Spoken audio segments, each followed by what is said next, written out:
Breast cancer के awareness for ladies ये है कि जिनका इरेगुलर एमसी है, जिसे डिस्मेनोरिया कहा जाता है, या मेनोरेजिया ज़्यादा वो होता है डिस्चार्ज,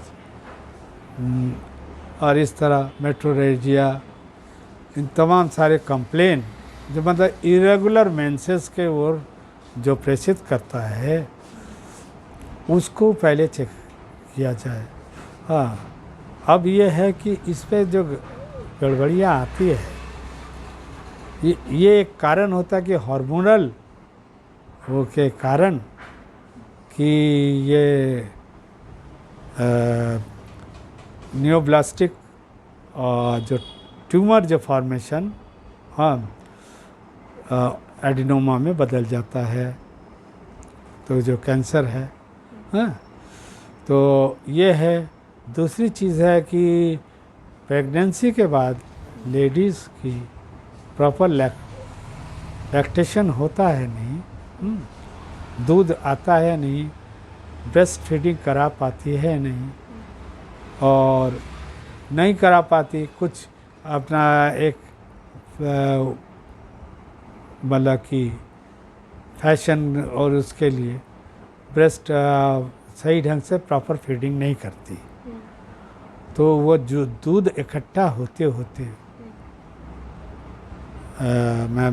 मैमस में ग्लैंड में, मेमरी ग्लैंड में इकट्ठा होके वो बाद में जानते हैं कोई चीज़ अगर पड़ा रहे उस पर फर्मेंटेशन हो जाएगा, सड़न गलन, और वो इकट्ठा होके वही अंदर जो है दूध जम जाता है और कड़ा एक ट्यूमर के रूप में सामने आता है। और यही पहले पल ख्याल नहीं करते, क्योंकि जानते हैं जब बॉडी कमज़ोर होगा तो और भी ज़्यादा कमज़ोर बनाया जाता है। तो क्या होता है कि ये जब तक आपके जिसको कहते हैं कि बेनाइन, हाँ, नॉन कैंसरस ट्यूमर है, तब तक तो ठीक है, लेकिन फट से अगर वो कैंसर के उसमें मोड़ जाए, हाँ, मैलिग्नेंट हो जाए, तब मुश्किल हो जाए। और तब फर्स्ट स्टेज में केयर नहीं करते लेडीज़, जब ज़्यादा एक्यूट कंडीशन में आ जाता तो सेकंड स्टेज, थर्ड स्टेज पर पहुंचने लायक हो जाता है। तब जब जाते हैं डॉक्टर के पास, हाँ, तो डॉक्टर भी थोड़ा सही ढंग से इलाज पे, और आज एक कहने के लिए बाध्य हो रहा हूँ कि बहुत पहले ही कहा था ऑन्कोलॉजिस्ट ने, सर्जरी को अवॉइड करिएगा, क्योंकि जितने भी मैलिग्नेंसी में है सर्जरी का अवॉइड इसलिए करना आवश्यक है क्योंकि उससे क्या है कि मैलिग्नेंट टिश्यू वो और स्ट्रांग हो जाता है और फिर वो और बढ़ने दूना रेट में बढ़ने लगता है। तो सर्जरी के कीमोथेरेपी चलिए ठीक है, लेकिन कीमोथेरेपी में बहुत स्ट्रांग इफ़ेक्ट है, साइड इफ़ेक्ट, इसीलिए कुछ नई पद्धतियाँ और सौभाग्य से आया भी है नैनो डोज और इसमें। और इस साल तो आप देखिए जो नोबेल पुरस्कार मिला मेडिसिन का, दोनों मेडिको साइंटिस्ट ये माइक्रो डोज का माइक्रो डायनामिक नैनोथेरेपी पर जोड़ दिए हैं और कैंसरस टिश्यू के ऊपर स्पेशली, तो जिससे कि एक नया रास्ता दिखाई पड़ रहा है। क्योंकि ट्रीटमेंट में जितना कम मतलब पेनलेस ट्रीटमेंट होगा, हाँ, उतना अच्छा रहेगा और लोग भी लाइक करेंगे। जिसका साइड, हाँ, कैसे पता लगा सकते हैं कि कैंसर है कि नहीं है, ब्रेस्ट कैंसर? देखिए, यही जो पहला FNSC करते हैं, fine needle administrative checkup, FNAC, उससे पता चल जाता है कि ये जो ट्यूमर है न्यूरोब्लास्टोमिक सेल, फाइब्रोमा है कि सर लिम्फोमा है कि कार्सिनोमा है, अलग अलग जैसे उसकी प्रॉपर्टी देखते हैं। उसमें अगर थोड़ा बड़ा हुआ तो संदेह होता है, तो तब होता है हिस्टोपैथोलॉजिकल टेस्ट, जिसे बायोप्सी कहते हैं, कल्चर किया जाता है, वो एक कंफर्मेशन है।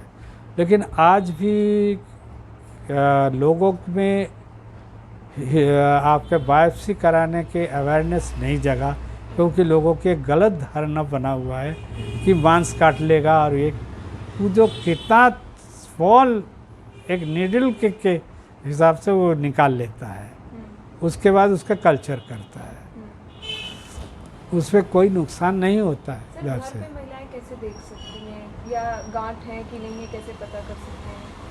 वो खुद अपने हाथ लगा के देखेंगे और धीरे धीरे बढ़ती हुई, और पहले पल तो दर्द नहीं होता है, लेकिन कोई भी एबनॉर्मलिटी को नेगलेक्ट नहीं करना चाहिए। सर, पस भी बनता है? पस तो लास्ट है ज़्यादा। हाँ, वो जो आप कह रहे सेरोसिस कंडीशन, पस फॉर्मेशन, वो तो लास्ट स्टेज में ही देखने को मिलता है। बहुत ज़्यादा जब थर्ड स्टेज, उसमें धीरे धीरे वो फैलता रहता है, तो उस समय पस फॉर्मेशन वो बड़ा खतरनाक स्टेज है। केवल ब्रेस्ट कैंसर नहीं, कहीं भी जब ये फर्स्ट डिस्चार्ज होने लगता है, that is the last stage, तब कोई भी ट्रीटमेंट सही नहीं बैठ पाता। सर, कैंसर का रोकथाम कैसे कर सकते हैं हम लोग, ब्रेस्ट कैंसर की अगर बात कर रहे हैं तो? देखिए, कैंसर का एक तो है ये स्वतः पैदा होने पर बीमारी है, इडियोपैथिक, इसका बेसिक कॉज स्टिल अननोन। कोई भी बीमारी ज़्यादा दिन लॉन्जिविटी पे वो मैलिग्नेंसी के तरह टर्नओवर करता है। ये साइंस के हिसाब से म्यूटेशन थ्योरी को फॉलो करता है। म्यूटेशन थ्योरी क्या है कि ब्रेक होते रहते हैं, 1 to 2, 2 to 4, 4 to 8, 8 to mutate मतलब कि उसकी कैरेक्टर चेंज हो जाएगा। जो कहा गया है कि बंदर से आदमी आया, हाँ, ये म्यूटेशन है, स्वतः परिवर्तन हो गया।